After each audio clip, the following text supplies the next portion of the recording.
Hiring managers of Reddit, what are some telltale signs that your candidate is making things up? One woman I interviewed literally took a pause and read the answers to the questions straight off of Google online Skype interview.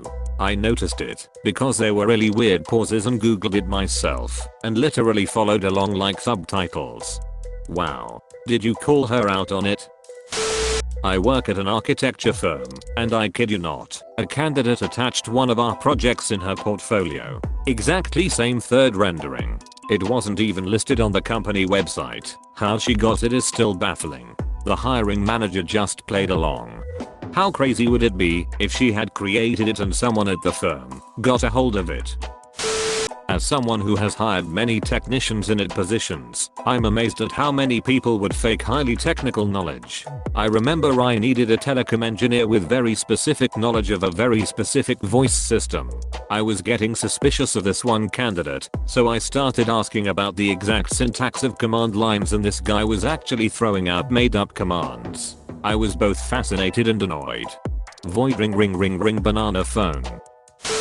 When you're doing a video interview and you can watch them try to Google stuff in the reflection of their glasses. Small props for being clever though. He was paraphrasing the question back to me as a way to use the voice assistant.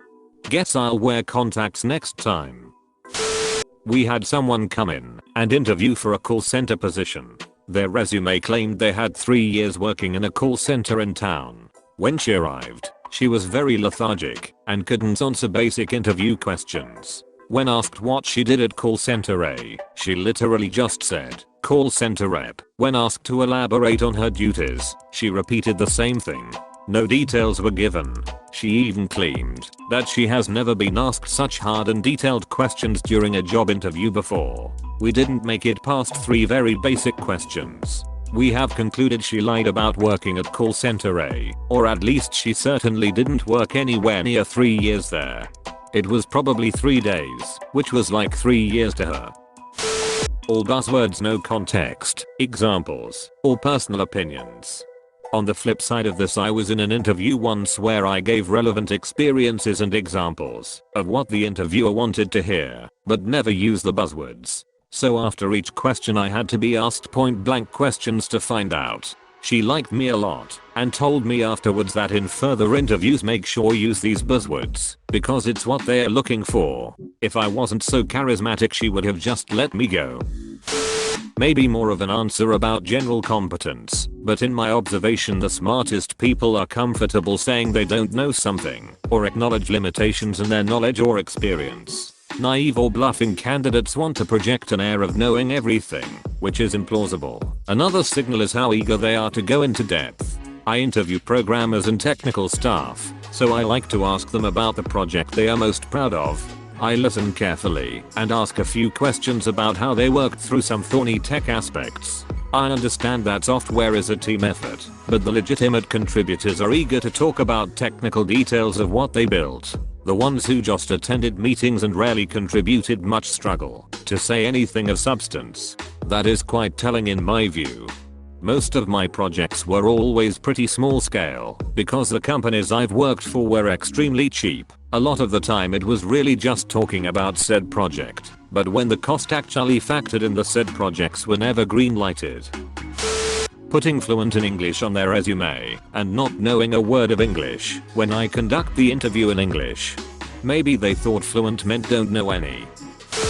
I was interviewing candidates for level 1 technical help desk. The most ridiculous candidate had a B&W printout of an MBA from a Panama university that didn't exist from a Google search. I asked him how he would guide a user to troubleshoot their internet connection and replied, the TCP/IP protocol is used for communication over internets.